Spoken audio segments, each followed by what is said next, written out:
เศร้าคนแล้วมาตื่นใส่เกียร์เอาอุปกรณ์นี้บิ๊กนี่ควรจะแต่ละคนมีนะเหมือนว่าไม่มีเลย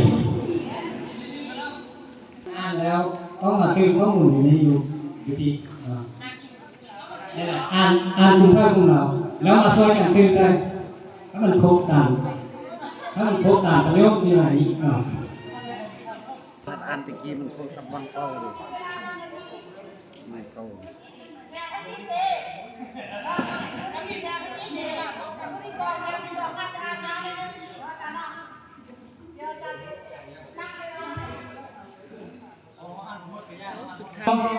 สั้น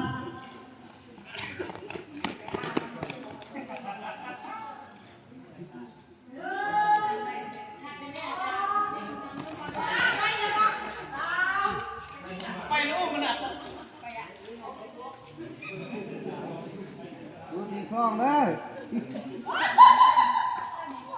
คุณลักษณะมันยกเกียร์ผมเด้อคุณได้แล้วมันยกเกียร์ผม